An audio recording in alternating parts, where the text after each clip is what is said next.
নতুন বউ শ্বশুরের বাড়ি গেলে প্রথম দিন খালি কেঁপে চলবে থর করে, দেখা লাগছে যে ওকে জবাই করে দেবে না মেরে ফেলবে না কি করবে, কেঁপে চলছে থর করে। আরে পাগলি তুই কাঁপছিস কেন? আমি কোনো বাঘ না, ভুঁস না, ভাল্লুক না, কোনো ডাকাইত না, পুলিশ দারোগা যে তোকে ধরে মেরে দেবে, তো কাঁপছিস কেন? তাওয়ার ভিতরকার কাঁপনি যায় না, খালি কাঁপছে থর করে। তার মানে এই কোনো জাল্লাদ নাই, কোনো আকাড়ি না হোঁড়ানি গরুর মতন হোঁড়াইবে না কি করবে, নতুন কেউ জানে না ভাই, জানে কি? ওই জন্য মেয়ে ছেলে একটু ডরায়, কাঁপে, সবসময় থর করে কাঁপে। তো আপনাদের এলাকাতে এসছি ভাই, ভীতির আমারও একটু হাওড়া হুগলি করছে, কিন্তু যেহেতু আপনাদের এলাকা আশপাশে ওয়াজ করেছি, জালসা করেছি, আপনাদের এলাকারই মানুষ, হয়তো আমার জন্মস্থান উত্তর দিনাজপুরের মাটিতে, কিন্তু আমি এই দেশেরই লোক, আমার বাপ দাদা 14 গোষ্ঠীর এখানে মানে জন্ম আর কি। তো যাক আলহামদুলিল্লাহ এসছি, আপনাদেরকে আমি অজনসিয়ত শোনাবো। ইউটিউবে আপনারা শুনছেন, ইউটিউবে দেখছেন আমাকে নাকি? এমন কোনো লোক বাদ নাই যে ইউটিউবে হজরত আলীকে দেখেনি। হজরত আলী কহিল ইউটিউবে চলে আসছে, লাল দাড়ির বক্তা কহিল চলে আসছে, মানে যেটা কহবে কহিলি চলে আসবে, মানে এরকম হয়ে গেছে। আর সারাদিন উঠাইতে থাকলো, উঠিয়ে শেষ করতে পারবে না, খালি চলে আসছে লাল দাড়ি। দেখতে পাচ্ছেন? তো কথা হচ্ছে ভাই আলহামদুলিল্লাহ, আপনাদের ভাদু এলাকার নাম বিশাল নাম, চারিদিকে আপনারা বুঝতে পারবেন না, নামটা বুঝতে পারবেন না, আপনারা বুঝতে পারেন যে নাম কি আছে না আছে। ভারতের নাম বাহির রাষ্ট্রে খুবই আছে, যে ভারত একটা শক্তিশালী দেশ, খুবই হ্যান্ডা দেশ, খুব সামান আছে। আমরা ভারতে আছি কিছু বুঝতে পারি না নাকি? তো আপনারা বুঝতে পারেন না, ভাদুর নাম চতুর্দিকে। এই যে আপনাদের মাদ্রাসা আঞ্জুমান, এই মাদ্রাসার টানে আপনাদের চতুর্দিকে সারা দুনিয়াতে নাম আছে যে না, ভাদু একটা গ্রাম আছে যেটা আঞ্জুমান মাদ্রাসা আছে নাকি? আপনাদের এই কারণে এই গ্রামের নাম ভাই অনেক আছে। আর আশা করি ইনশাল্লাহ এখানকার লোকজনও ভালো হবে, কিন্তু এটাকার যুবক ছেলেরা এখনো হয়তো বুঝতে পারেনি নাকি দাঁড়িয়ে কেন আছে, আমি কিছুই বুঝতে পারি না। আপনাদের এত জায়গা আছে, আপনারা এসে বসেন, জাগালেন। আপনাদের জালসার ফিল্ডে দেখছি লোক নাই, আর বাজারে হাঁটা যায় না, গাড়ি চালিয়ে আসছি তো চাক্কা গড়াইতে পারা যায় না, এত ভিড়, ঠাসাম হয়ে আছে লোক, এত লোক, আর জালসার ফিল্ডে লোক নাই। তো ভাই বসেন, কিছু কথা শুনেন, ইউটিউবে যেমন শুনেছেন ওরকমই শুনতে পাবেন। তো ওয়াজ চলাকালীন ভাই আগামী দু একটা কথা বলি, যে আপনারা জালসা চলাকালীন ভাই কোনো কথা বলবেন না, টোয়াটিপা করবেন না। যদি কথা বলার দরকার থাকে জালসা থেকে নেমে যাবো, তারপরে কথা বলবেন। আর জালসা চলাকালীন ডিস্টার্ব করবেন না, কেউ কথা বলবেন না ইনশাল্লাহ। মানে আমাকে আমার মতন বক্তব্য দিতে দেন, তারপরে যদি আপনাদের ভালো না লাগে, যাকে পছন্দ লাগবে না, ভালো লাগবে না, চুপচাপ হেঁটে সুরসুর করে চলে যাবেন, কিন্তু কথা বলবেন না, বুঝতে পারলেন? চলে যাবেন। আর যদি ভালো লাগে বসে থাকবেন, বুঝতে পারছেন তো? তো আপনারা একটু চাইপে বসে ভাইরাকে জাগা দেন, জাগা দিতে পারবেন। আমি মানে এখনো মজার গল্প ধরিনি, একটা মজার গল্প করব, তারপরে তখন ওয়াজ শুরু করব, বুঝতে পারছেন তো? তো আপনারা একটু চেপে বসে জানো ভাই, জাগা গেল ভাইরাকে দেন, আসেন। নারায়ে তাকবীর, উঠে যান, চেপে বসেন না জি ভাই, একটু চেপে আসেন না, আপনারা জাগালেন না জি ভাই, চলেছেন না জি ভাই, আসেন আগে আসেন। মেয়ে ছেলেরা, মা বোনের, তোমরা একটু চাপাচাপি হয়েছে, কষামসি হয়েছে, জাগা গেলে একটু ই করো না, তো ওই যে জাগা দিতে পারা যাবে না, মানে এরকম ব্যাপার হয়ে গেছে। একটু চাপাচাপি কষ্ট করে একটু চাপাচাপি বসো, তাহলে ইনশাআল্লাহ জাগা হেঁটে যাবে। আপনারা বসেন ইনশাআল্লাহ। তো কথা হচ্ছে ভাই,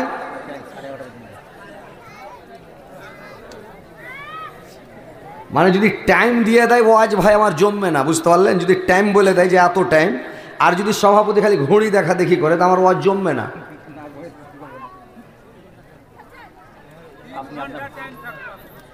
আমার টাইম যখন মানে শেষ হবে, আপনি 10-15 মিনিট আগে বলবেন যে কালেকশন করেন, ধুলা উড়িয়ে দেবো কালেকশন করে, বুঝতে পারলেন?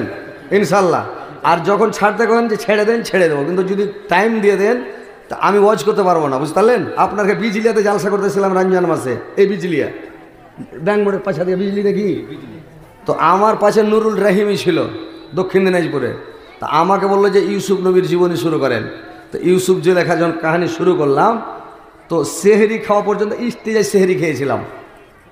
ও চড়তে পাইনি, খালি তাই বাই করছে, বলছে আমাকে দিলেন না, আমার জমাইছে বলে। ওই গ্রামের লোক বলছে যে তোমাকে পয়সা টাকা দেবো, সকালে টাকা দেবি দেখবো, চড়তে হবে না, হজরত আলী চালেক। বুঝতে পেরেছেন? তো আমাকে যদি বলেন 11:30 12 তো ও আর জমবে না ভাই, ছেড়ে দেবো আমাকে। বুঝতে পারলেন? আমাকে ছুট্টা ঘোড়া ময়দানে ছেড়ে দেন, তারপরে দেখালেন, তারপরে বলবেন যে ছেড়ে দেন।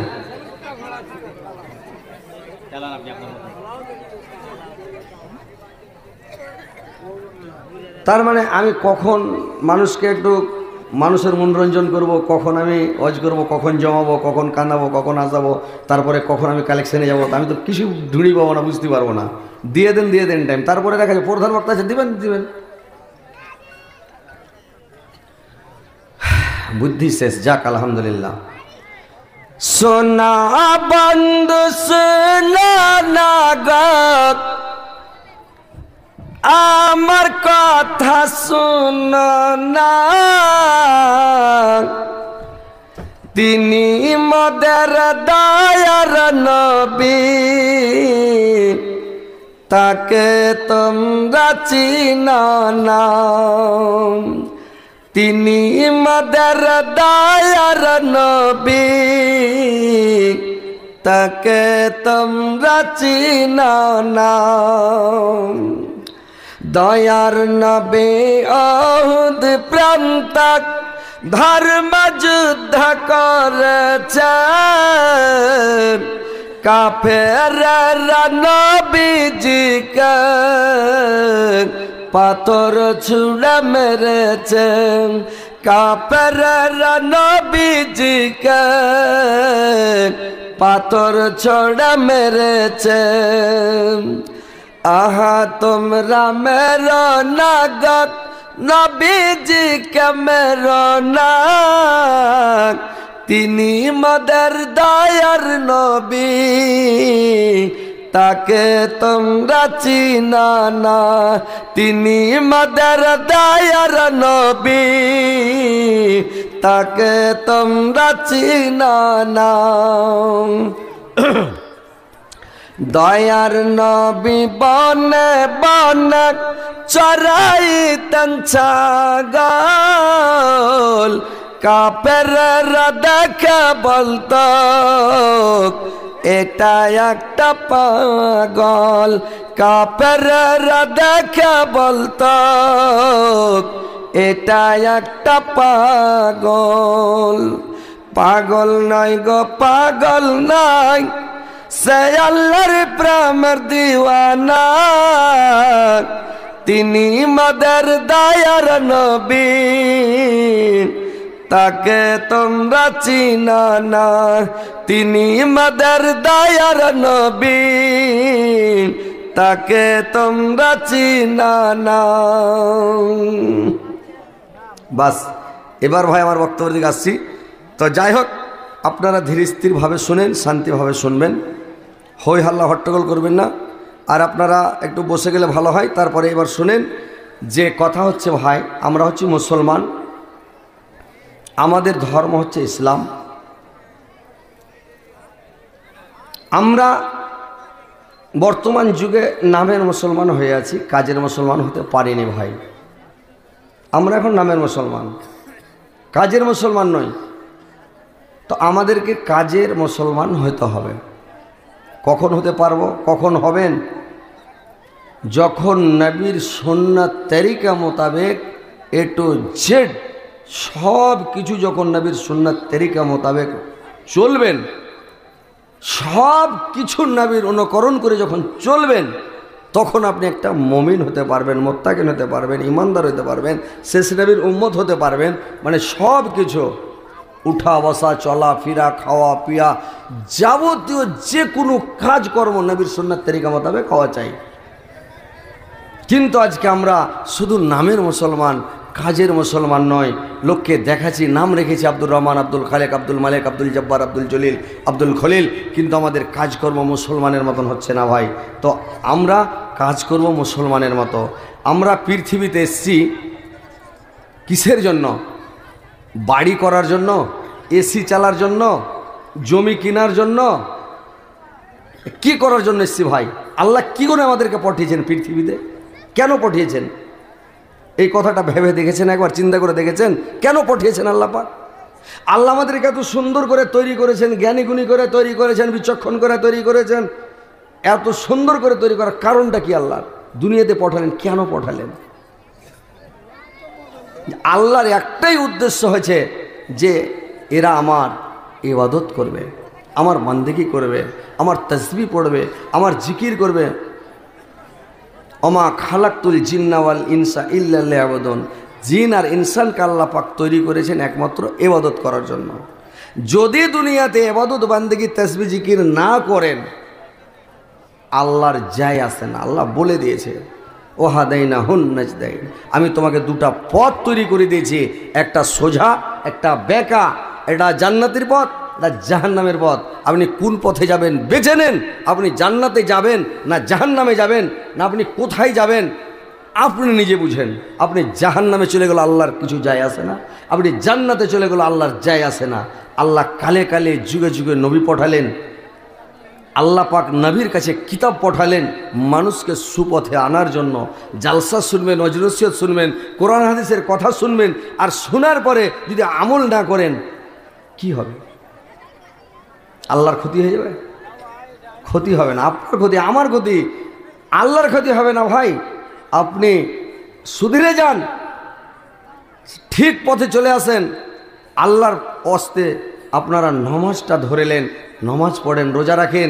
যদি ভালো কাজ না করেন, ইবাদত বান্দেগি তাসবিহ জিকির না করেন, আল্লাহ পাক বলে দিয়েছেন ইন্না ইলাইনা ইয়াবাহুম, ওরাকে আমার কাছে আসতেই হবে।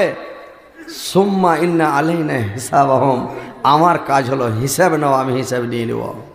আল্লাহ হিসাব নিয়ে নেবে। আপনি জিন্দগিতে কি করছেন, কি করেছেন, কোথায় যাচ্ছেন, কি করছেন, আপনার সব খবর আল্লাহর কাছে আছে।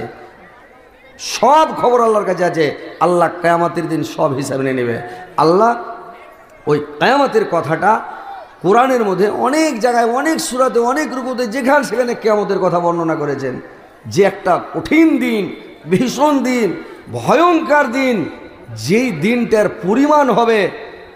আল্লাহ পাক সূরা মারিজের মধ্যে কোরআন খুলেন আর দেখেন, সূরা মারিজের 4 নম্বর আয়াত, 4 নম্বর আয়াত, আল্লাহ পাক বলছেন কানা মিকদারুহু 50 আলফা সানা, দিনটার পরিমাণ হবে 50,000 বছর। 100-200 বছর নয়, 1000, 2000 বছর নয় ভাই, 50,000 বছরের একটা দিন। আর সেই দিন আপনাকে দাঁড়াইতে হবে, লুকিয়ে পালিয়ে কেউ বাঁচবে না, কোথাও কেউ বাঁচতে পারবে না। আল্লাহর সামনে দাঁড়াইতে হবে, হিসাব আপনাকে দিতেই হবে। কোনো মায়ের লাল পৃথিবীতে এরকম নাই যে বেঁচে যাবে। এরকম লোক আপনি শুনেছেন জীবনে, যার 80 বছর, 70 বছর, 60 বছর বয়সে গেছে? আপনার জিন্দগিতে শুনেছেন যে কোনো পৃথিবীতে একটা লোক বেঁচে আছে, কোনো মানুষ বেঁচে আছে? আছে যে ভাই? শুনেছেন কোনোদিন বেঁচে আছে মানুষ? নাই, বাঁচবে না, চলে যাবে দুনিয়া থেকে। সবাই চলে যাবে, কেউ থাকবে না। যতই বড় যোদ্ধা হোক ও চলে যাবে, যতই বড় বীর পাহলমান হোক ও চলে যাবে, যতই বেরিনিয়ান হোক ও চলে যাবে, যতই যে হোক সবাইকে চলে যেতে হবে। পৃথিবীতে কেউ আসতে আসেনি, আল্লাহর কাছে যেতে হবে, হিসাব দিতে হবে। ওই দিনটাকে বলে ভয় করেন, আল্লাহর সামনে দাঁড়াইতে হবে, ওই দিনটাকে বলে ভয় করেন ভাই। আর কিয়ামত বলে ভয় করেন। তো কথা হচ্ছে যে আপনারা কিয়ামতের দিনটা ভয়ঙ্কর দিন, কঠিন দিন, 50,000 বছরের দিন। কার জন্য? এই যে বেনামাজি, বেরোজাদার, কাফের, বেদিন, মুশরিক, ইহুদি, নাসারা, খ্রিস্টান, এদের জন্য 50,000 বছরের দিন। আর যারা নমাজি, রোজাদার, ইমানদার, মোত্তাকি, পরহেজগার, 5 ওয়াক্ত নামাজ পড়বে, এদের জন্য কিয়ামতের দিনটা হবে মাত্র জোহর থেকে আসর।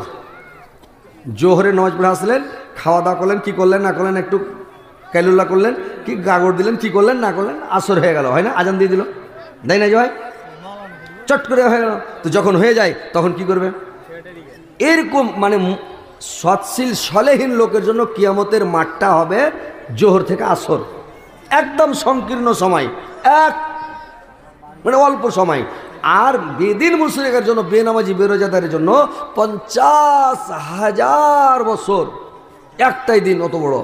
তাহলে ওই দিনটাকে বলে ভয় করতে হবে। তো কিয়ামতের দিনটাকে বলে ভয় করতে হবে। কিয়ামতটা খুব সাংঘাতিক দিন। এই দুনিয়াতে আপনি যদি কোনো ভুল করেন, অন্যায় করেন, খারাপ কাজ করেন, কিছু করেন, আপনার দিক থেকে কোনো লোক একটা কথা বলবে। আপনি চুরি করেন, ডাকাতি করেন, ধরা পড়ে মারছেন, কিন্তু না হলে দুটো লোক আপনার সাপোর্ট দেওয়া, এই এত মারিস না রে ভাই, দেখা ময়া লাগছে লোকটাকে, কে লোকটাকে মারিস না, গরিব লোক তো চুরি করে নিয়েছে, মারিস না ভাই। না হলে একটা দুটো লোক আপনার সাপোর্ট করবে, ভাই মারিস না। কিন্তু কিয়ামতের দিন কোনো সাপোর্টার থাকবে না, কেউ কারোর দিক থেকে কথা বলতে পারবে না, ওখানে কারোর বাদশাহী চলবে না। ইয়াউমালা তামলিকু নাফসুন লিনাফসিন শাইআ ওয়াল আমরু ইয়াউমাইযিন লিল্লাহ। সেদিন একমাত্র কানুন চলবে আল্লাহর। কোনো মায়ের লাল আল্লাহর সামনে চালা করতে পারবে না, কথা বলতে পারবে না, কিছুই বলতে পারবে না। কিয়ামতের দিন কারোর চাক্কা চলবে না, চাক্কা জাম থাকবে। সবাই বলবে আল্লাহ আমার কি হবে, কার দিক থেকে কে বলবে আল্লাহ আমার কি হবে, আল্লাহ আমার কি হবে, এই বলবে। তো কথা হচ্ছে যে ভাই কিয়ামতের দিনটা বলে ভয় করতে হবে। আপনারা বসলেন না যে ভাই, ওই একটা লোক আমাদের এলাকাতে উত্তর দিনাজপুরে, মানে আগে সেরেক খুব করতো। কীরকম সেরেক করতো জানেন? যখন গরু কিনে নিয়ে আসতো, যে ভাই আপনাকে মালদাতে করতো কিনা আল্লাহ জানে, জানি না। তো দিনাজপুরে যখন গরু কিনে নিয়ে আসবে, তখন ওই নোড় হাত ধুয়ে পায়ে পানি দিবে।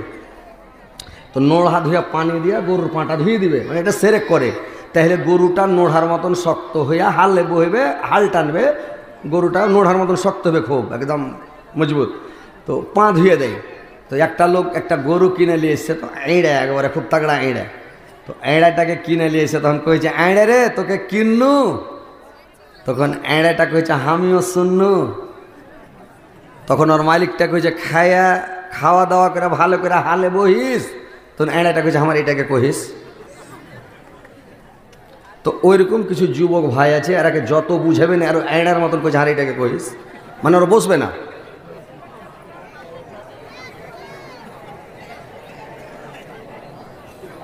বসলেন না, বাংলা কথা বুঝতে পারেন না, বসে যান, বসে শুনেন।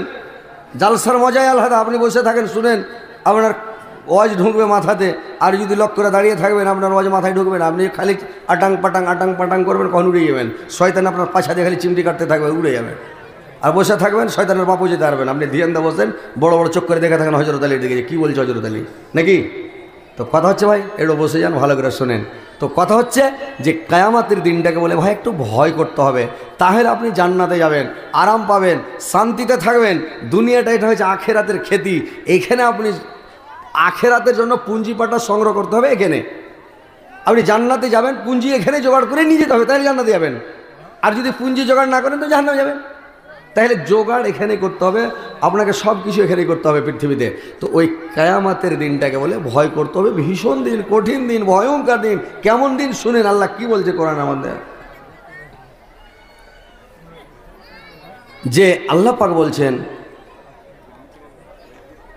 যে যখন ইসরাফিল আলাইহিস সালাম সিংহাতে ফুঁক দেবে, তো সিংহাতে যখন ফুঁক দেওয়া হবে, তো সিংহাতে যখন ফুঁক দেওয়া হবে, তো সারা পৃথিবীটা একেবারে দলমলিয়ে উঠবে। একইটা ঝাটকাতে সারা দুনিয়া দলমলিয়ে যাবে। তারপরে আর একটা ঝাটকা আসবে। আল্লাহ বলছেন তাতবাউ ওহাররা দেফাত। তারপরে যখন আর একটা ঝাটকা আসবে রে ভাই, ওই ঝাটকাটা যখন শুরু হয়ে যাবে, তো ওই ঝাটকাটা যখন শুরু হবে তখন একবারে জমিন কাঁপতে লাগবে। তো ওইটা লাগাতার কাঁপতে লাগবে রে ভাই। চলে যাচ্ছে ভূমিকম্প, কাঁপতে কাঁপতে কাঁপতে কাঁপতে কাঁপতে জমিনের ভিতরে যত ভারী বোঝা আছে, সমস্ত ভারী বোঝাগুলোকে উগলে বের করে দেবে। সমস্ত বোঝাগুলো বের হয়ে যাবে, ভূমিকম্পের কারণে সব বের হয়ে যাবে। আল্লাহ অন্য জায়গাতে বললেন কিভাবে বের হবে যখন ভূমিকম্প শুরু হবে। ইজা জুলজিলাতিল আরজু জিলজালাহা, যখন ভূমিকম্প শুরু হয়ে যাবে। ওয়া আখরাজাতিল আরজু আসকালাহা, সমস্ত মানুষকে বের করে দিবে। আর বের করে দেখে মানুষ বলবে ওয়াকালাল ইনসানু মালাহা, এরা এই ব্যাপার তাজ্জব ব্যাপার দেখে বলবে কি ব্যাপার হয়ে গেল। এরা সব তাজ্জব হয়ে যাবে। কুলুবু ইয়াউমাইযিন ওয়াজিফাত, এদের ভিতরটা খালি ধড়ফড় ধড়ফড় করবে আর ভেতরটা দুলদুল করে কাঁপবে। কলবু ইয়াউমা ওয়াজিফাত আবসারুহা খাসিয়াত। আর এরা ভয়ে এদের নজরটা নিচু হয়ে যাবে, ভয়ে লজ্জিত হয়ে যাবে, মাথা নিচু হয়ে যাবে, মাথাটা চাটতে পারবে না। গুনাহগার পাপিষ্টি মুজরিম যারা, এরা কিয়ামতের দিন মাথাটা নিচা করে নিবে রে ভাই।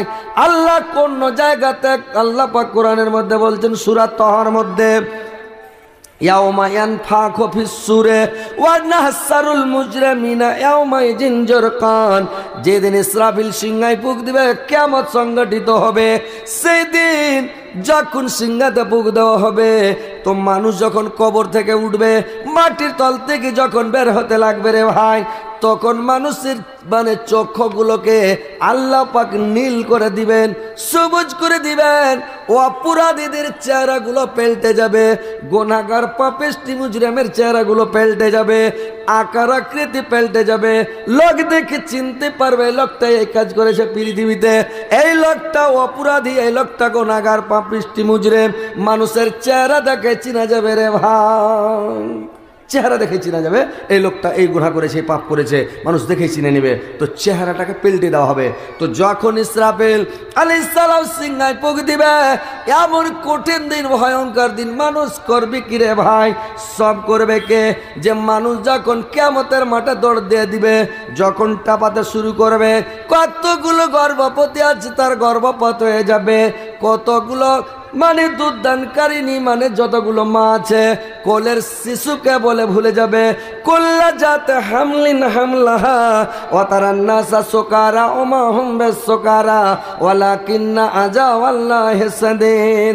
সেদিন সমস্ত দুধ দানকারিনী মা কোলের শিশুকে বলে ভুলে যাবে, যার গর্ভে বাচ্চা আছে গর্ভপাত হয়ে যাবে। কিন্তু যদি গর্ভপাত হয়ে যায়, পৃথিবীতে যখন গর্ভপাত হয়, যখন সন্তান ভূমিষ্ঠ হয় রে ভাই, যখন ছেলে পিলে হয়, আমরা পুরুষ লোক কিন্তু জানি না কতটা কষ্ট হয়, কতটা ব্যথা হয় জানেন? আমরা কিন্তু ভাই জানি না। জানেন যে ভাই কতটা ব্যথা হয় জানেন? আমরা জানি না। যারা মায়ের জাত, যারা মহিলা, ওরা জানে কতটা কষ্ট, কতটা ব্যথা হয়। সুবহানাল্লাহ। যখন সন্তান ভূমিষ্ঠর টাইম হয়ে যায় রে ভাই, তো ব্যথাটা যখন শুরু হয়, তো কাটা মুরগার মতন খালি ছটপট করে, লটপট করে, গড়ে করে, কলবল করে, খালি কত সময় হুঁশ থাকে, কত সময় অজ্ঞান হয়ে যায়, কত সময় বেহুশ হয়ে যায়, কত মারাও যায়। এত ব্যথা, এত কষ্ট। এমনি মানুষ 40 ডিগ্রি ব্যথা সহ্য করতে পারবে রে ভাই। 40% যদি ব্যথা হয়, মানুষ সহ্য করে নেবে। 45 যখন হবে, তখন মানুষটা অজ্ঞান হয়ে যায়। 45 ডিগ্রি যখন ব্যথা হবে, তখন ওই লোকটা অজ্ঞান হয়ে যাবে, বেহুশ হয়ে যাবে। যখন 50 হয়ে যাবে, লোকটা মারা যাবে। 50 ডিগ্রি ব্যথা হলে বাঁচবে না, তখন কিন্তু লোকটা মারা যায়। 45-এ বেহুশ হয়ে যাবে, 40 কোনো রকম সামলে নেবে, 45 হলে অজ্ঞান হয়ে যাবে, 50 হলে মারা যাবে। কিন্তু যখন কোনো মায়ের বাচ্চা হয়, তখন ওদের 56-57 ডিগ্রি ব্যথা হয়। ওর 56-57 পয়েন্ট ওদের ব্যথা হয়ে যায়। কত মা অজ্ঞান হয়ে যায়, বেহুশ হয়ে যায়, কত মা মারা যায়। আল্লাহ যার ওপরে দয়া করে ও বেঁচে যায়, ও মারা যায় না, অজ্ঞান হওয়ার পরে হুঁশ ফিরে যায়। ভাই কত ব্যথা, কত যন্ত্রণা, কত কষ্ট। কিন্তু কিয়ামতের দিন, কিয়ামতের দিনের কষ্টটা কত বড় কষ্ট ভাই, যে পৃথিবীতে দুনিয়াতে বাচ্চা হলে গড়াগড়ি করে, লটপট করে, কাটা মুরগার মতন ছটপট করে। কত মা বলে আমার মুখে বিষ এনে দাও, আর ব্যথা সহ্য করতে পারি না গো মা, আমার মুখে বিষ দিয়ে দাও, আমি মারা যাই। কত মহিলা বলে মা গো, ওর মাকে ডাক দে, বলে মা এখন হাসা না দাও, আমার গলাতে লাগিয়ে দাও, আমি দুনিয়া তার বাঁচতে চাই না গো মা।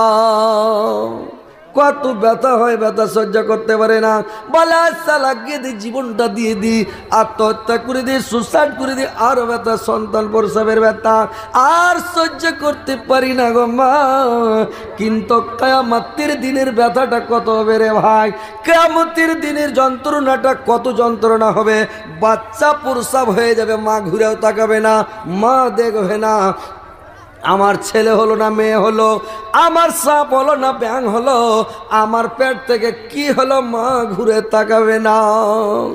ছেলে ভূমিষ্ঠ এক মার দিকে দেখবে না রে ভাই, আমার মা কালো না ধলো, আমার মা বয়স্ক না চ্যাংড়া, আমার মা কেমন, মা ঘুরে তাকাবে না, ছেলে ঘুরে তাকাবে না, কেউ কারোর দিকে দেখবে না, খালি বলবে আল্লাহ আমার কি হবে, আল্লাহ আমার কি হবে, সবাই বলে আল্লাহ আমার কি হবে, আমার কি হবে, কারোর দিকে কেউ দেখবে না। এমন একটা খতরনাক দিন, সুবহানাল্লাহ, কিয়ামতের দিন, এত কঠিন দিন, সেই দিনটাকে বলে আপনারা ভুলে আছেন, নামাজ ছেড়ে দিয়েছেন, রোজা ছেড়ে দিয়েছেন, হজ করেন না, যাকাত দেন না, তাসবিহ জিকির নাই, সব সময় গান বাজনা নিয়ে, মোবাইল নিয়ে সব সময় ব্যস্ত, সব সময় মোবাইল নিয়ে ব্যস্ত। ভাইরে আমার, মোবাইল আপনাকে জাহান্নামে নিয়ে চলে যাবে। মোবাইল হচ্ছে আপনার মিথ্যা কথার মেশিন, মোবাইল হচ্ছে আপনার সব চাইতে খতরনাক জিনিস। মোবাইল থেকে বেঁচে থাকেন ভাইরা আমার, নামাজ পড়েন, রোজা রাখেন, আপনি তাসবিহ পড়েন, জিকির করেন, আল্লাহকে স্মরণ করেন। ইয়া আইয়ুহাল্লাযিনা আমানু যিকুরুল্লাহ যিকরান কাসীরান, আল্লাহ বলছেন হে মুমিনগণ তোমরা আমাকে অধিক পরিমাণে স্মরণ করো, আমাকে অধিক পরিমাণে ডাকো, তোমরা সব সময় মোবাইল নিয়ে ব্যস্ত থাকিও না। তো কিয়ামতের দিনটা ভাই কঠিন দিন। কেমন দিন জানেন? মানুষের ভিতির সুখিয়া, কলজা, ফুলকা, ফেপড়া, মোচা সব সুখিয়া এখন বর্তমানে আছেন। এখন খুব জোর ধাক্কা মারেন করেন তো, বাজছে কলজাটা, বাজছে জি ভাই, খুব জোর ঝিড়ে বাজছে, বাজবে না। কিন্তু কিয়ামতের দিন আল্লাহ পাক বলছেন আল কারিয়া, ঠক ঠক করেনি, মাল কারিয়া, ঠক ঠক করেনি কি জিনিস, ওয়ামা আদরাকা মাল কারিয়া, ঠক ঠক করেনি কি জিনিস তা শোনো, ইয়াউমা ইয়াকুনুন নাসু কাল ফারাসিল মাবসুস, যেদিন মানুষ ছত্রভঙ্গ হয়ে পঙ্গপালের নাই, দিশাহারা হয়ে পাগল পারা হয়ে যাবে, সেদিন মানুষের কলজাটা ঠকঠক করে বাজবে, ঠকঠক করেনি। যখন দালান ঘরে আপনি কপারটা লাগাবেন, তো কপারটা লাগাবেন চকাটা ঠুকে ঠক করে আওয়াজ করবে, খুলবেন তো জোর করে ঠক করে আওয়াজ করবে। কপারটা বাজে কিনা ভাই, চকাটা লাগলে আঘাত করে কিনা, আওয়াজ করে কিনা, ঠক ঠক করে আওয়াজ করে না, হ্যাঁ করবেন, মুড়ি ঝুঁকাবেন। আর যদি ওই মূর্তির মতন সৃষ্টি বা ছেড়ে দিলেন, অজ করতে ভাই ভালো লাগবে না, বুঝতে পারছেন? একটু হ্যাঁ করবেন, বুঝতে পারছেন কিনা? এই খ্যাপা যে কতদিন থেকে নিন পাড়েনি, নিন পেড়াবো ধুম হয়ে গেল। দুনিয়াতে বিহা মারছে, ও খ্যাপা সুইদা নিন পারছে। ওই আমাদের এলাকার একটা মুলবি করেছি, খ্যাপা মুলবি, ও করেছি কি মাধ্যমিকের পরীক্ষা, এটা বোর্ডের পরীক্ষা, আর ও খ্যাপা পরীক্ষা দিতে যা করেছি কি, পরীক্ষার ওকে কাগজ দিয়েছে লিখতে হবে পরীক্ষাতে, ও খ্যাপা ওই বেঞ্চে সুইতে নিন চলে গেছে, নিন পারছে। এবার তখন সবাই লেখে টেখে কোশ্চিন জমা হয়ে গেছে, এই খ্যাপার যখন কোশ্চিন লিখতেছে তো কিচ্ছু লেখেনি, বিসমিল্লাহ কয়েও লেখেনি, কিছুই লেখেনি। তখন ওই যে কোশ্চিনটা নিচ্ছে, ও নিচে ওর নামটা লিখে দেয়, ওই করেছে, মানে বলে দিয়েছে যে ঘুম পাড়ছিল, লিখে দিয়েছে ও ঘুমাচ্ছিল। যতদিন মাধ্যমিক পরীক্ষা দেখে সব দিতে লিখে দিয়েছে ঘুমাচ্ছিল, আর রোজই খ্যাপা নিন পারছে। এবার বোর্ড থেকে কি করেছে দেখছে, এই খ্যাপাকে যদি ফেল করি তো ফের আর বছর ফের নিন পারবে, একে কোনো রকম নিচকের নাম্বার দিয়ে পাস করে দিয়ে ঠেলে গুঁজে যা, খ্যাপাকে পাস করে দেয়। তো কথা হয়েছে যে জালসা চলছে, মানুষ শুনছে ধ্যান দিয়া, একটু মন দিয়া জালসা শুনবেন, ধ্যান দিয়ে জালসা শুনবেন, তাহলে তো কাজ হবে। আর মন দিয়ে জালসা না শুনলে হবে, একটা খ্যাপা জালসা শুনতে এসছে, জালসা শুনছে আর কান কেন করে খাড়ো করে দেখে, একবারে উকাস করে দেখে, আর খুব মন দিয়ে ধ্যান দিয়ে শুনছে, আর বক্তা দিকে বড় বড় চোখ করে দেখা আছে, দেখছে এ মুলবি ওয়াজ শুরু করেছে। ভাই আমার, মুলবি ওয়াজ শুরু করেছে, এটা আপনাকে আমি মানে এটা শোনাচ্ছি, এর মধ্যে কিছু জ্ঞান আছে, তো ওই জন্য আপনাকে শোনাচ্ছি, গল্পটাও মজা আর এটা শুনতে ভালো লাগবে।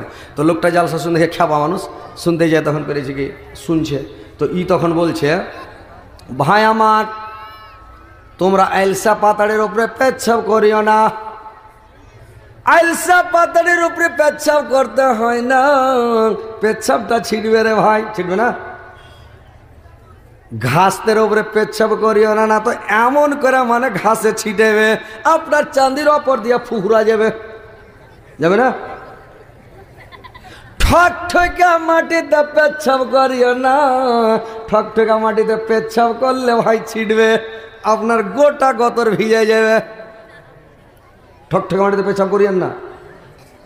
এবার কি করেছেন বলছে, তোমরা কাঁচা গোবরে পেচ্ছাপ করিও না। গোবর হলো জিনের খাদ্য, গোবরে পেচ্ছাপ করতে হয় না। যদি 2-4 দিন করে দেখেন তারপরে লাল জ্বর হবে, বুঝে নেবেন ঠালাটা, দেখিয়েন টেস্ট করে।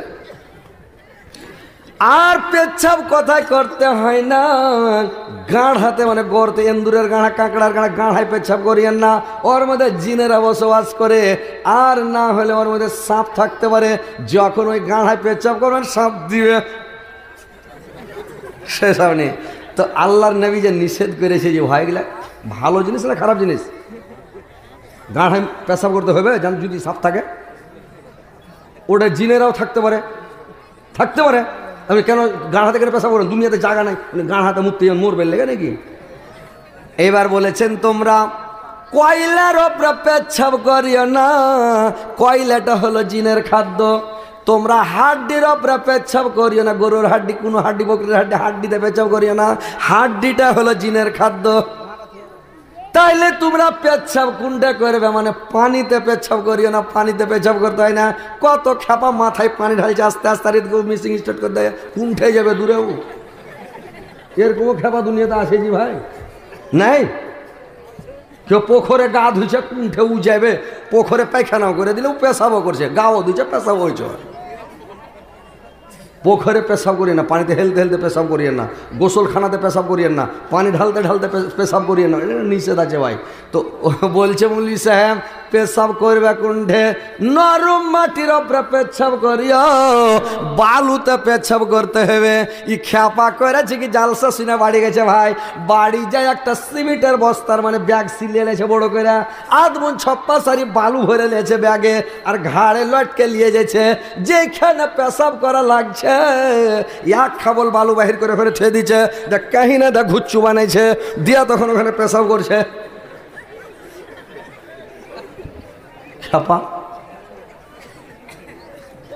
এবার ওরকম করে করে পেশাব করছে, বালু ঢুয়েলে বেড়েছে।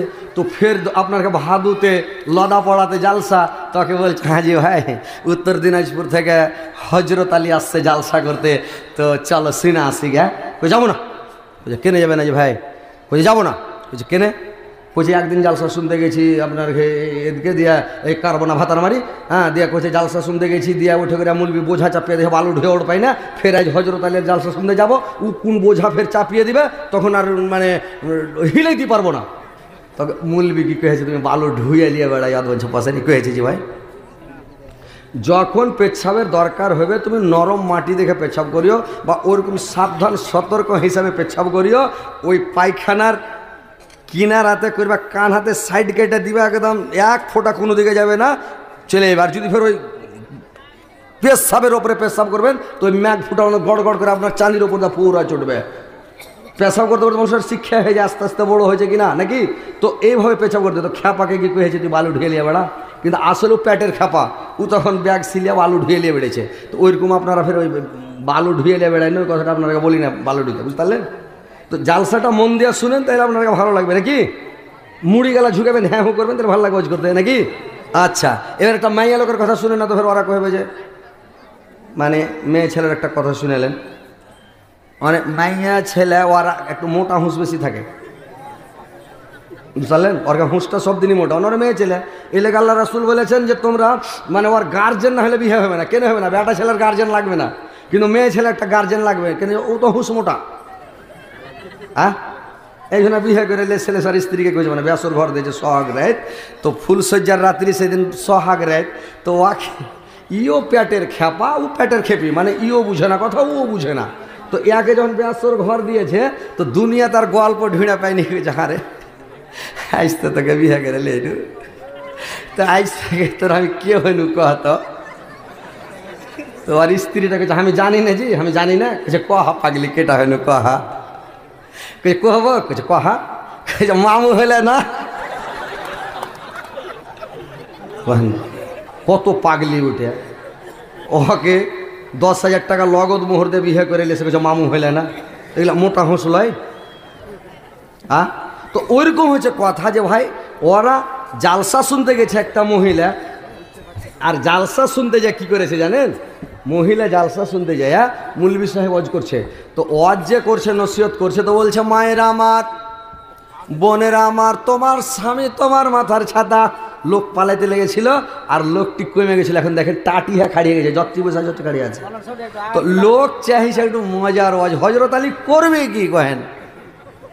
কিছু লোক বলছে হজরত আলী হাসাইছে কেন? একটা লোক ওই ফোন লাগিয়ে দেখছে দিয়ে বলছে আপনি হাসাইছেন কেনে, মানে কয়েকটা কথা কাটাকাটি রাগারাগি হয়ে গেছে। তো আমি মোবাইল তখন আগে ফোনে রাগ করে কইছে হারে বোকার বাটা, ওরা শুনতে চাইছে তো আমি কি করব, ওই কথাটাকে গ্রুপে ছাড়তে লেগেছে। আর খেলছে তাহলে গ্রুপে ছেড়ে তাহলে হজরতে গেলে আর কেউ ডাকবে না। তো গ্রুপে ছেড়ে যদি আল্লাহ চাহে তো মানুষের ক্ষতি করতে পারবে যে ভাই? পারবে? আমি ওকে বলছি যে আমি যে 2-3 ঘন্টা ওয়াজ করি, তার মধ্যে 10-15 মিনিট বা 20 মিনিট হাসাই, 10-15 মিনিট মানুষকে হাসে খুশি করে তারপরে ওয়াজ করি, কোরআন হাদিসের কথা বলবো, লোক শুনবে। তো ও বলছে কেন হাসাবেন? আরে হাসাবো না তো লোক জালসা শুনবে? তুমি ইচ্ছাকার খালি কোরআন আর হাদিস বলো তো তোমার লোক যদি শুনে, খালি বুখারী মুসলিম থেকে ওয়াজ করার লোকটিকে বসাও তো দেখি তোমার ক্ষমতা কথা নিয়েছে, বুঝবে না? তো ও গ্রুপে ছাড়ছে আর ভাইরাল করছে কথাটা, ওই যে মোকার বাটাকে হয়েছে তার লিগে। তো যাক কথা হচ্ছে ভাই আপনারা মনে কিছু নেবেন না, বসেন শুনেন, আপনারা আমি শুনাইতে এসছি কোরআন হাদিসের কথা শোনাবো। তার মধ্যে একটু এই যে কথাটা বললাম এর মধ্যে জ্ঞান নাই? জ্ঞানের কথা আছে কিনা? আপনি হাড্ডিতে পেশাব করবেন, ঠকঠকে মাটিতে পেশাব করবেন, বালুতে পেশাব করবেন, এরকম না। তো আপনারাকে বললাম একটু এগিয়ে যান। মুসলমান সবাই ভাই ভাই, আপনি সুখে থাকবেন, আপনার ভাই যদি দুঃখে থাকে তো আপনাকে ভালো লাগবে? তো মুসলমান সবাই ভাই। আজকে ফিলিস্তিনের মুসলমানকে মারছে, আমাদের ভিতরটা শান্তিতে আছে? কলিজাটা ডহিছে, মানে ভিতরে একটা ব্যথা আছে, আমার মুসলমান ভাই মারা যাচ্ছে নাকি? তো ওইরকম মুসলমান সবাই ভাই ভাই। আপনারা বসে আছেন, ভাইয়ের আমার দাঁড়িয়ে আছে, জায়গা পাচ্ছে না, তা আপনারা একটু চাইপে বসে ভাইয়েরাকে জায়গা দেন, এটা একটা ভালাই করা হবে ভাই। একটু জায়গা দেন তো ভাই। চলে এসেছেন, নারায়ে তাকবীর। উঠে যান আপনারা, উঠেন তো, একটু দাঁড়ান তো, দাঁড়িয়ে একটু চাপে বসেন না যে ভাই, দাঁড়ান, উঠেন, উঠেন না জি, উঠে যাবেন না, উঠে একটু চাপে বসেন না, একটু চাপে বসেন, আসেন জায়গা বসেন। ছোট জায়গা আপনারা জায়গা করেছেন, ছোটার হজরত আলীকে ডেকে এনেছেন, আপনারা চেপে বসেন না, জায়গা দেন, ফাঁকা জায়গা। আসেন চেপে আসেন ভাই, চলে আসেন, আসেন চেপে আসেন। কেন কোর্ট মিস কেন করছেন জি? হ্যাঁ বল না, পালাইছেন কেন? চেপে বসেন, চেপে বসেন, আসেন বসেন। ওরাকে জায়গা দেন না যে ভাই, একটু আগিয়ে জায়গা দেন ভাই, জায়গা জুটাইতে পারবেন না আপনারা, বুঝতে পারছেন? একটু চেপে বসে, এই জায়গাটা ফাঁকা আছে, জায়গাটা এসে একটু বসেন, এসে একটু আগিয়ে যান, বসে যান ভাই, বসেন। তাহলে ইনশাল্লাহ আপনারাকে শুনেও ভালো লাগবে, দেখতেও ভালো লাগবে, সবাই ভালো লাগবে, আমাকে বলতে ভালো লাগবে ইনশাল্লাহ।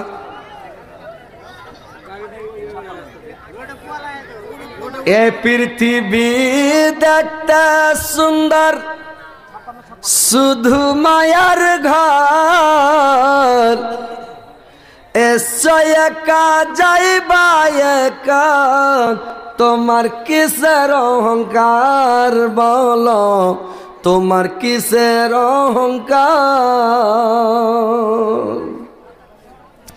যাদের জন্যে করলা তুমি জাগা জমি ঘর, একবার ভেবে দেখলে না তুমি সবাই তোমার পর বলো, সবাই তোমার পর। ভাই বসে যান, ইনশাল্লাহ আবার ফের চালু করছি। তো হ্যাঁ, আমার নানির কথাটা শুনেলেন, তারপর ধন ওয়াজ শুরু করছি ভাই, বুঝতে পারছেন?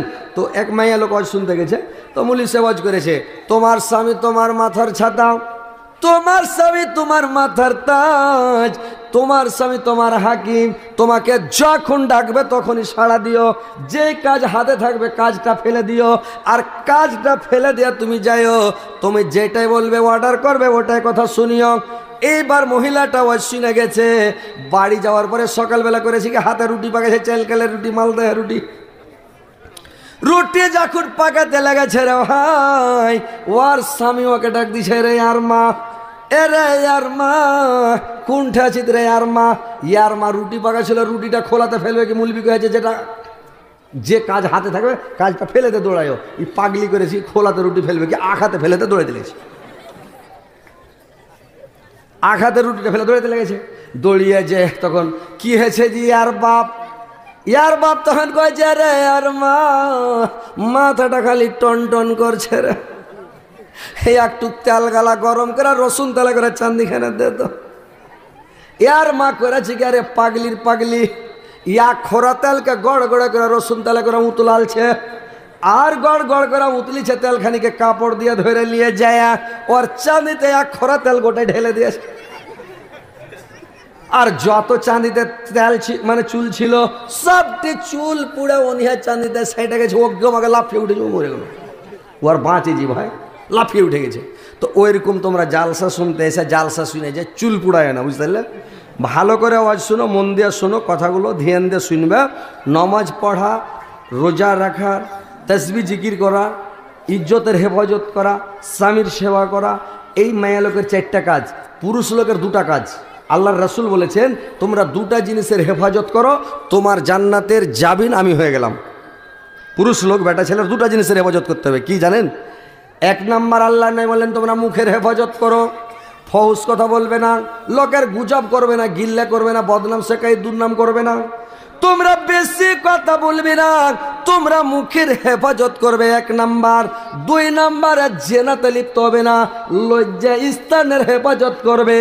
এই 2টা কাজ থেকে বেঁচে থাকো, তোমার জান্নাতের জাবিন আমি হয়ে গেলাম। ভাইরা আমার, 2টা জিনিস থেকে পুরুষ লোক বেঁচে থাকেন। আর মেয়ে ছেলেরাকে বলছি, ইয়াদের 4টা কাজ। 1 নাম্বার নামাজ, 5 ওয়াক্ত নামাজ ঠিকভাবে পড়তে হবে, রমজান মাসের রোজাটি ঠিকভাবে রাখতে হবে। 3 নাম্বারে স্বামীর সেবা মনোযোগ দিয়ে করতে হবে। 4 নাম্বারে ইজ্জত আবরুর হেফাজত করতে হবে, জেনাতে লিপ্ত হতে হবে না, মানে খারাপ কাজ কুকর্ম করতে হবে না। এই 4টা কাজ করলে মানে মহিলার জান্নাত খোলা থাকবে। যে জান্নাতের যে গেট দিয়ে যাওয়ার ইচ্ছা ওটা দিয়ে চলে যাবে, আল্লাহ জান্নাতের গেট খুলে দিবে রে ভাই ওই মহিলার জন্য। তো ভাই আমার শুনেলেন যে কিয়ামতের দিন মানুষ কত ডরাবে, কত ভয় হবে, যে কলজা ফুলকা মোচাগুলো শুকিয়ে সব ভেতরে যেরকম কপাটগুলো চকাটে লাগে, তো ঠক করে আওয়াজ করে, ঠক ঠক করে আওয়াজ করে বাজে, ওইরকম কিয়ামতের দিন মানুষের কুলজা ফুলকা ভিতরে বাজবে রে ভাই। পাঞ্জরকার মানুষ শুনতে পাবে যে বাজছে, ভয়ে মানুষের যে সুখী আড়কাপ, ভিতরে রস বলতে কিছু থাকবে না, খালি কলজা ফুলকা মোচাগুলো ভিতরে বাজবে। কত ভয়ঙ্কর দিন জানেন? কিয়ামতের দিনটা কত বিশাল দিন, খাতারনাক দিন, কঠিন দিন। কেউ কারোর দিক থেকে কথা বলবে না, কেউ কাউরে চিনার নিবে না, পরিচয় নিবে না, কেউ কাউকে নেকি দিবে না। সেদিন খালি আফসোস, আল্লাহ আমি কি করলাম, আল্লাহ আমি কি করলাম, আল্লাহ আমি আগে জানতাম, বুঝতে পারতাম, পৃথিবীতে 5 ওয়াক্ত নামাজ পড়তাম, রমজান মাসে রোজা রাখতাম, সব সময় তোমার তাসবিহ পড়তাম, জিকির করতাম, আল্লাহ তোমাকে ডাকতাম, আল্লাহ একবার দুনিয়াতে পাঠিয়ে দিলে যত তোমার ইবাদত করতে হয় সব করতাম, আল্লাহ দুনিয়াদারি ছেড়ে দিতাম, খালি তোমার ইবাদত বান্দি করতাম। আল্লাহ আল্লাহ দোবারা পেঠাবে ভাই। কোনো মানুষ এসছে দুনিয়াতে দোবারা এসে থেকে এসেও থাকেনি, পাঠাবে না আল্লাহ। একবারই মৌকা, আপনি এখনই মরে যান, আপনার বুদ্ধি শেষ। তো কিয়ামতের দিনটাকে বলে ভাই ভয় করেন। কিয়ামতের দিন যখন কিয়ামত শুরু হয়ে যাবে ভাই আমার, আল্লাহ বললেন আমি ইয়াউমায়ান ফাখু ফিস সূরে ওয়া নাহসারুল মুজরিমিনা ইয়াউমাইজিন জুরকান। যখন করে কি যে মানে যখন মানুষ কবর থেকে উঠবে, অপরাধীদের, গুনাহগার, পাপিষ্টি, মুজরিমদের চেহারাকে পাল্টে দেওয়া হবে, আকার আকৃতি পাল্টে দেওয়া হবে। মানুষ যখন কিয়ামতের মাঠে জমা হবে, তো জমা যখন হবে রে ভাই, তো জমা যখন হবে তখন কি হবে জানেন? বিভিন্ন দলে বিভক্ত হয়ে মানুষ জমা হবে। হুন্ডা ঠিকাই একরকম হয়ে জমা হবে না, এটা মনে করিয়েন না যে সবাই একটা জমা হয়ে গেলাম, উপায় নাই। কাতার ভাগ হবে, শ্রেণী ভাগ হবে। একটা সারা জীবন নামাজ পড়েছে, আর একটা লোক খালি ঈদের নামাজ বছরে একবার করে পড়েছে, 2টা ঈদে 2 দিন পড়েছে, ওই লোকটাও একটা নামাজি লোকের পাঞ্জরা খাড়িয়ে যাবে। কি কইছেন আপনারা বুঝতে পারছেন? খাড়া হবে যে ভাই, একটা লোক 5 লাখ টাকা খরচ করে হজ করে এসছে, আর একটা লোক পশ্চিম চিনহে না, দাঁড়িয়ে দাঁড়িয়ে পেশা বসে পানিও লেয় না, ওই লোকটার পাঞ্জরা খাড়া হবে? হবে? একটা মৌলবি 12, 14 বছর, 15 বছর, 20 বছর ও লেখাপড়া করে দাড়ি মোচ পাকিয়ে দিছে, কত কষ্ট করে পরের বাড়ি খাইয়া না খাইয়া, কত আইনা আসি যা খাইয়া, কত কষ্ট করে পড়ে, আর এতগালা লেখাপড়া করে আর একটা বোকা গান্ডু মূর্খ মানে ওর সাথে খাড়ো হয়ে ওর সাথে জান্নাতে চলে যাবে, এটা আপনার জ্ঞানে লাগছে? শ্রেণী আল্লাহ ভাগ করে দেবে। তাহাজ্জুদ গুজার নেওয়ালা রাইতে 2টা-2:30 রাইতে উঠেও মসজিদে আল্লাহ আল্লাহ করছে, ওই লোকটা ওয়ার মর্যাদা আর একটা বেনামাজি বেরোজাদার লাখ টাকা ও দিন পারছে বেলা 8টা-9টা ভোর, ওই লোকটা আর ওই লোকটা সমান হবে? এক জায়গায় খাড়ো করবে আল্লাহ? হবে কোনো দিন? হবে না। এবার শুনালেন কিভাবে খাড়ো হবে, কেমন কি হবে। আল্লাহ বলছেন আমি বিভিন্ন দলে বিভক্ত করব, শ্রেণীতে বিভক্ত করে আমি কিয়ামতের দিন উঠাবো। একটা দল উঠবে, একটা শ্রেণী ভাগ করে দিব। একটা দল যখন উঠবে ওর চেহারাটা সরের মতন হয়ে যাবে, সরের আকার আকৃতি ধারণ করে জমা হবে রে ভাই। ওরা একটা দল একটা শ্রেণী একদিকে জমা হবে।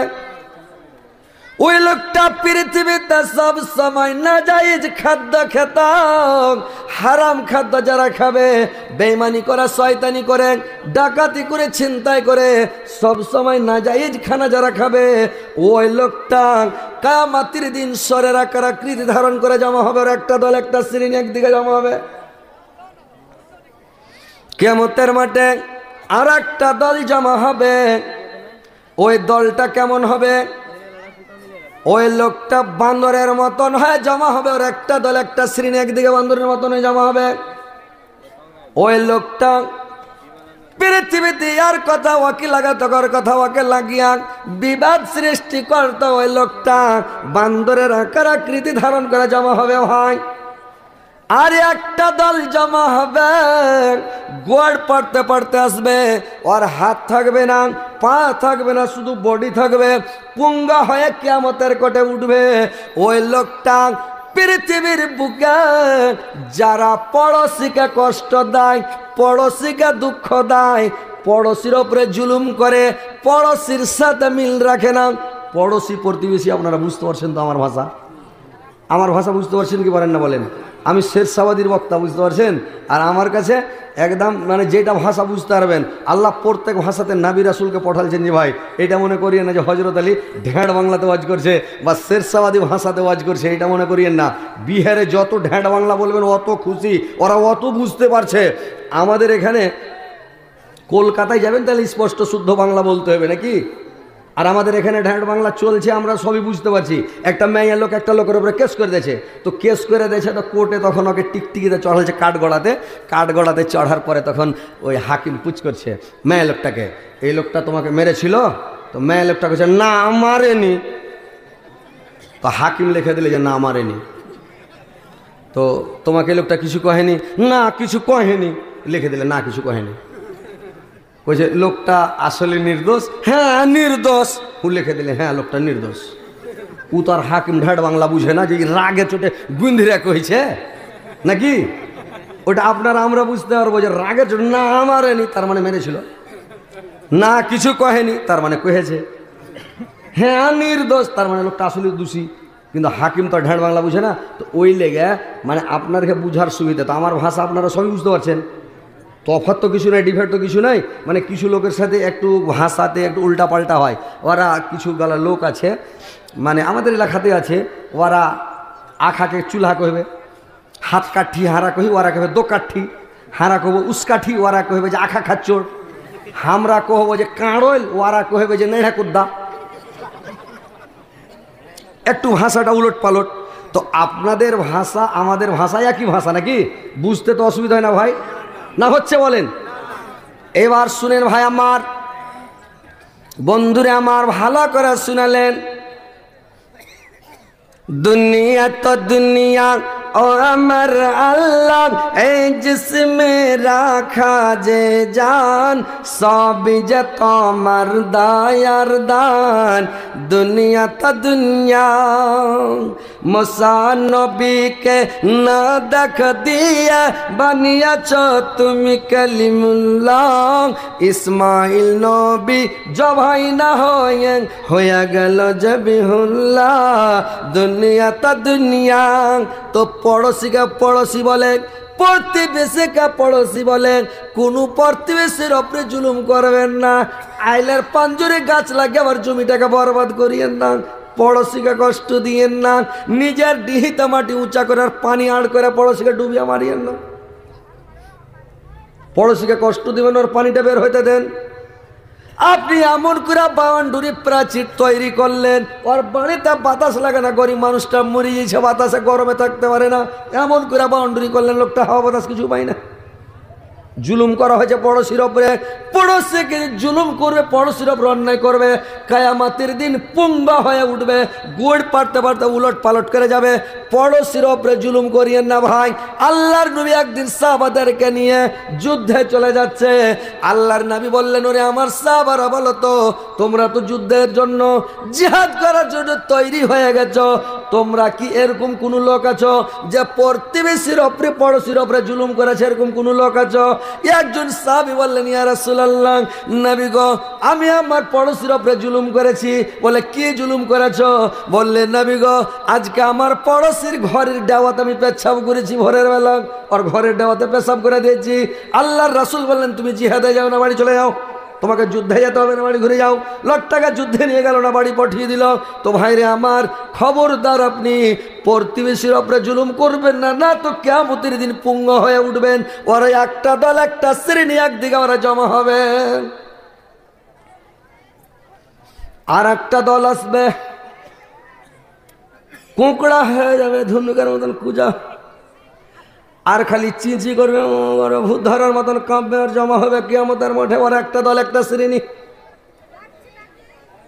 ওরা কি পাপ করেছে পৃথিবীতে জানেন? যারা সুদ খেবে রে ভাই, সুদখোরেরা ভূত ধরার মতন কোকড়া হয়ে যাবে, আর খালি কাঁপবে, ই করবে, কিয়ামতের মাঠে জমা হবে, থামার চেষ্টা করবে, কাঁপবে না, মনে করবে থাই ফেলবো, কাঁপবো না। কিন্তু ভূত ধরা মানুষকে দেখেছেন? মেয়ে ছেলেকে যদি ভূত ধরে নেয়, হাত কাঁপাইছে, হাত খান ধরে নিলেন, পা কাঁপাইছে, পা খান ধরে নিলেন, তখন চুল ঘুরিয়ে দিলে সান সান করে চুল ঘুরে যায়। যদি ওর মাথাটাকে ধরবেন চেপে, মাঞ্জা ঝুঁকাইছে, মানে ঝুঁকাইবে, মানে ভূত ধরে আছে, তার মানে ওর নামই তো ভূত, ও কাঁপাইবে। তো কথা হচ্ছে যে যারা সুদ খায়, ওরা ওই ভূত ধরার মতন কাঁপতে কাঁপতে কিয়ামতের মাঠে জমা হবে। ওরা একটা দল, একটা শ্রেণী, একদিকে ওরা জমা হবে। তো ভাই, সুদ থেকে বেঁচে থাকেন, সুদ খাবেন না। সুদের গুনাহটা মহাপাপ, এটা হচ্ছে আর ক্ষমাই নাই। মহাপাপ মানে কি? পাপ হচ্ছে তিনটা, একটা হচ্ছে গুনাহে সাগীরা, একটা হচ্ছে গুনাহে কবিরা, একটা হচ্ছে মহাপাপ। সাগীরা গুনাহ তওবা করতে হবে না, এমনি মাফ হয়ে যায়, 5 ওয়াক্ত নামাজ পড়বেন, গুনাহ মাফ। কবিরা গুনাহ তওবা করতে হবে, আল্লাহ মাফ করে দাও, ভুলে গেছে আল্লাহ, এটা গুনাহ আর করবো না, আল্লাহ মাফ করে দাও, মাফ। মহাপাপ যেটা, আপনাকে বেল হইতে হবে, জেলে না হলো 3 দিন, 24 ঘন্টা, 12 দিন, 14 দিন, 3 মাস, যেরকম আপনি করবেন পাপ, ওইরকম বেল হইতে হবে আপনাকে, উপায় নাই, বেল হইতে হবে। তো সুদ খাওয়াটা মহাপাপ, আপনাকে বেল হইতে হবে, যার নামে ঢুকে এক চাক্কার লাগে বাড়াইতে হবে। আপনাকে 10 বছর আর 20 বছর আর 50 বছর আর 100 বছর যতদিন লাগুক, ঢুকে বেল হবেন, ওটা আল্লাহর ব্যাপার, আল্লাহ জানে। কিন্তু মহাপাপ হলো খাতরা পাপ, তো সুদ খাওয়াটা মহাপাপ। এবার শুনেন, আর একটা দল জমা হবে। ওরে বাপরে, কি ব্যাপার রে ভাই, লোক যে সব লাহে, সুবহানাল্লাহ, আল্লাহু আকবার। থামেন ভাই, কালেকশন নিচ্ছি, একটু থামেন না যে ভাই, টাকা তো নিব ইনশাল্লাহ, টাকা তো নিতে হবে, নাহলে মাদ্রাসা কি দিয়ে চলবে বলেন? মাদ্রাসা তো আপনারা কি চালাইতে হবে, কিন্তু টাকা নেবো। একটু বসেন, একটু 2-4টা কথা শুনেলেন না, আপনাদেরকে ভালো লাগে না কহেন তো? না দেন দেন, আলহামদুলিল্লাহ দেন, আর এখানে নাম লিখে দেন, যে লোকটা দিছে ওর নামটা তো লাস্টে বলে দেবো নাকি? তো ইনশাল্লাহ আপনারা শোনেন 2-4টা কথাগুলো শুনেন, এর মধ্যে জ্ঞান আছে যে ভাই একটু শুধরিতে হবে। জাহান্নাম থেকে বাঁচার মন থাকলে কিয়ামতের দিন কী কী অবস্থা হবে, কী করবেন দুনিয়াতে, কী হবে, একটু শুনেলেন। তারপরে ওয়াজ নসিহত খুব শুনেছেন, আমার মুখে শুনেলেন, কথাগুলো শুনে কিছু ওয়াজ পকেটে করে বাড়ি নিয়ে যাবেন, নিয়ে যাওয়ার পরে আমল করার চেষ্টা করবেন, আপনার কাজ হবে। এটা মনে করিয়েন না যে হযরত আলী ওয়াজ করছে তো খালি হাসাইছে, না, হাসির মধ্যে যে কি আছে আপনারা নিজেই বিবেচনা করবেন, আমি বলবো না, আপনারা নিজেই বুঝবেন। তো কথাগুলো ভালো করে শুনেন। আর একটা দল জমা হবে কিয়ামতের দিন, যখন আর একটা দল জমা হবে, ওই লোকটার মুখে মাংস থাকবে না, খালি হাড়গুলো থাকবে, হাড্ডি থাকবে রে ভাই, মাংস থাকবে না। ওই লোকটা বিনা অভাবে যারা ভিক্ষা করে বেড়ায়, বিনা অভাবে যারা ভিক্ষা করবে, কিয়ামতের দিন আর মুখে মাংস থাকবে না, মানে হাড় থাকবে। এই অবস্থাতে কিয়ামতের দিন জমা হবে ভাই, বুঝতে পারছেন? ভিক্ষা করাটা চোরের বড় বাবা। আপনার বাড়িতে খাইতে আছে আর আপনি ভিক্ষা করে বেড়াবেন। আমাদের এলাকাতে একটা লোক করেছে কি, ভিক্ষা করে করে 3 লাখ টাকা জমা করেছে। আর মোদি বলে দিলে যে নোটবন্দি। ফকির কইছো গাম আগে, ব্যাংকে কোনো খাতা খোলা নাই, কোনো কিছু নাই, কারণ নাই। কি করবো রে আল্লাহ। গ্রামের মডল সর্দারকে ডাকলো, মেম্বারকে ডাকলো, মসজিদের ইমামকে, খতিব সাহেবকে ডেকে বলছে ভাই কি করব, মোদিকে এটা কাজ করেছে নাকি। হঠাৎ বলছে নোটবন্দি, আর আমি 3 লাখ টাকা চেহা চিন্তা ভিক্ষা জমা করেছি, কি করব। তো মডল সর্দার বলছে, মেম্বার বলছে ভাই একটা কাজ করেন, 1 লাখ টাকা মাদ্রাসাতে দিয়ে দেন, 1 লাখ টাকা মসজিদে দান করে দেন, আর 1 লাখ টাকা আমরা হেরফের করে চালিয়ে দিছি, নোটবন্দির পরে আপনাকে ঘুরিয়ে দেবো। 1 লাখ টাকা দেবো, 2 লাখ টাকা দান করে দেন, টাকাটি নষ্ট করিয়েন না। লোকটা কাছে তোমার পেট খারাপ না মাথা খারাপ? বুঝে কেনে?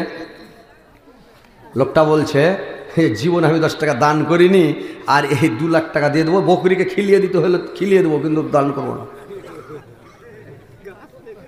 বেচারি কি যে করলে 3 লাখ টাকা, আল্লাহ আলাম, আল্লাহ ভালো জানে। এখন পর্যন্ত খবর পাওয়া যায়নি টাকাটা যে কী করেছে, আল্লাহ জানে, আল্লাহ ভালো জানে, কিন্তু কোনো খবর পাওয়া যায়নি টাকাটার, কিন্তু দান করেনি ভাই। তো ওই লোকটার মুখে মাংস থাকবে কিয়ামতের দিন? থাকবে?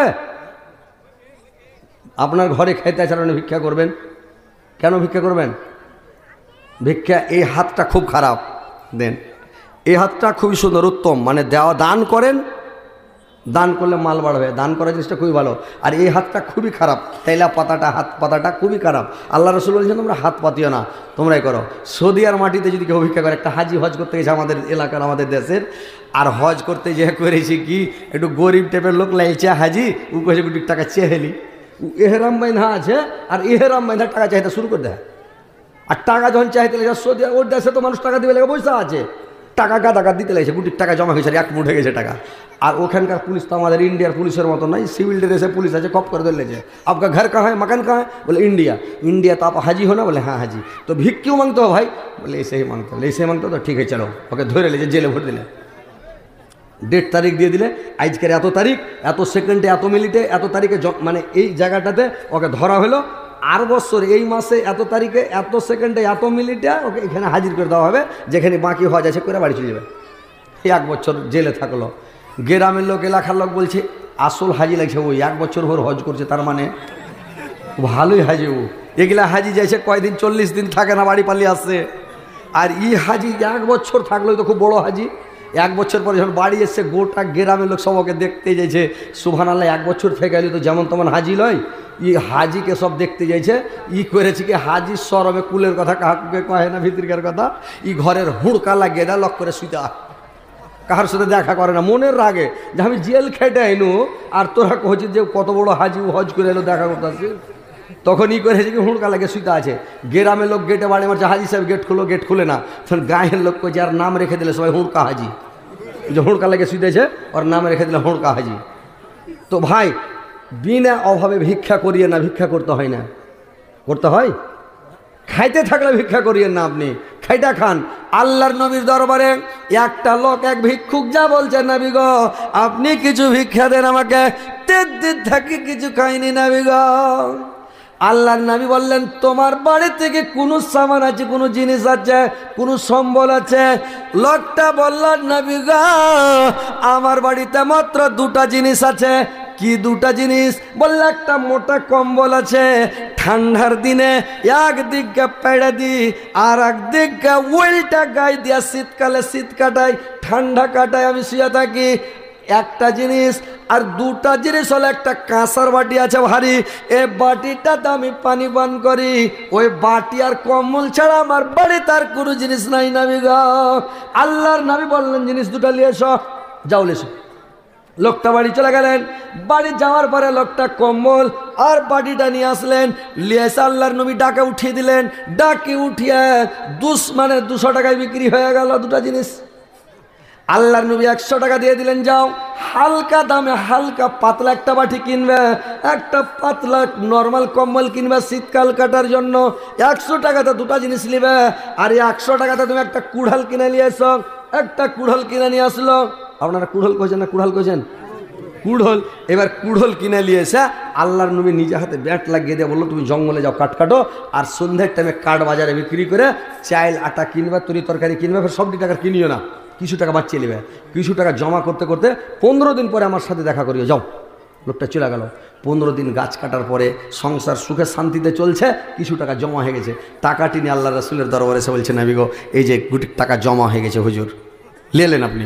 বলছে আল্লাহ বলছে, না দরকার নাই লাবার, তুমি টাকাটা বাড়ি নিয়ে যাও, জমা করো, আর 6 মাস আমার সাথে দেখা করিও না। তুমি কাটো আর খাও, চাইও না, ভিক্ষা করিও না লোকের কাছে, তুমি খাইটা খাও, পরিশ্রম করে খাও, তুমি ভিক্ষা করিও না, যাও। লোকটা সুখে শান্তিতে থাকতে লাগলো, ভালো খেতে লাগলো। তো ভাই, ভিক্ষা করবেন না। যারা ভিক্ষা করে বিনা অভাবে, ওর মুখে মাংস থাকবে না কিয়ামতের দিন, খালি হাড্ডি হাড় থাকবে। একবারে কিয়ামতের দিন জমা হবে, ওর একটা দল একটা শ্রেণী একদিকে জমা হবে, ওরা, বুঝতে পারছেন? আর একটা দল কিয়ামতের মাঠে জমা হবে,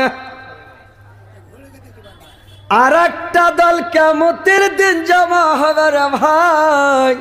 লোকটার মুখ দিয়া খালি দাও দাও করে আগুন বের হবে, আগুন বেরানো অবস্থাতে জমা হবে। আর লোকটা কিয়ামতের মাঠে জমা হবে, ওর মুখ দিয়া খালি মানে আগুন বের হবে দাও দাও করে। ওরা একটা দল একটা শ্রেণী একদিকে জমা হবে। আল্লাহর নবী বললেন, এই লোকটা পৃথিবীতে, এই লোকটা দুনিয়ার বুকে যারা ইয়াতিমের মাল অন্যায়ভাবে ভক্ষণ করে, ইয়াতিমের মাল যারা জোরপূর্বক খাবে, ওই লোকটার মুখ দিয়ে কিয়ামতের দিন আগুন বের হবে। আর আগুন বেরানো অবস্থাতে কিয়ামতের মাঠে জমা হবে। ভাই, ইয়াতিমের মাল খায়েন না। ইয়াতিমের মাল খাবে কেটা? মামু খাবে না হয় চাচা খাবে? কে খাবে? আলগা লোক খাবে কি? চাচা খাবে না মামু খাবে? তো ইয়াতিমের মাল খাইয়েন না। যদি ইয়াতিমের মাল জোর বিজোর খাবেন, কিয়ামতের দিন মুখ দিয়ে আগুন বের হবে। আল্লাহ নবী যখন মেরাজে গিয়েছিলেন, একটা দৃশ্য দেখেছিলেন, কি জানেন? দেখছে একটা লোকের আগে দিকে বাড়কে একটা প্লেট আছে, আর প্লেটটাতে আগুনের আঙ্গার, আগুনের আঙ্গার পুজ করেছে, গোটা প্লেটটাতে সাজানো আছে। লোকটাকে খেতে বলা হচ্ছে। লোকটাকে যখন খেতে দেওয়া হচ্ছে, লোকটা খাচ্ছে না। ফেরেশতারা করছে কি, এখানটা মুখদুর নিয়ে পিঠের ডাঁড়িতে দিচ্ছে, গোক করে ও করে উঠছে, জানের কলবলিতে আগুনের আঙ্গার খান প্লেট থেকে টেনা মুখে ভরছে। আর মুখে ভরে আগুন গিলিয়ে থাকতে পারবে, গাটাং করে গিলে নিচ্ছে। আর গিলার সঙ্গে সঙ্গে পিছন দিক দিয়ে 3 নাম্বার গিয়ে ভাটাম করে বেরিয়ে যাচ্ছে। লোকটা খালি বাপরে বাড়ি করে চিৎকার করছে, কানাকাটা করছে। আল্লাহর নবী জিজ্ঞাসা করলেন, জিবরাইল, এই লোকটা পৃথিবীতে এমন কি পাপ করেছে, কি গোনা করেছে, আল্লাহ এত বড় সাজা দিয়েছে বলুন তো? জিবরাইল বললেন, শুনেন নবী গো, এই লোকটা পৃথিবীর বুকে ইয়াতিমের মাল অন্যায়ভাবে ভক্ষণ করেছে, অন্যায়ভাবে ইয়াতিমের মাল খেয়েছে, এই কারণে আল্লাহ পাক একে এই সাজাটা দিয়েছে। তো ইয়াতিমের মাল খেন না ভাই, ওকে ওর মালটার হেফাজত করেন। যখন বড় হবে ভাতিজা কি ভাইগিনা, ওর মাল ওকে বুঝিয়ে দেন, দিয়ে দেন, খাইয়েন না। যদি খাবেন, আপনার মুখ দিয়ে আগুন বের হবে। ওই দলে ওই শ্রেণীতে খাড়ো হতে হবে।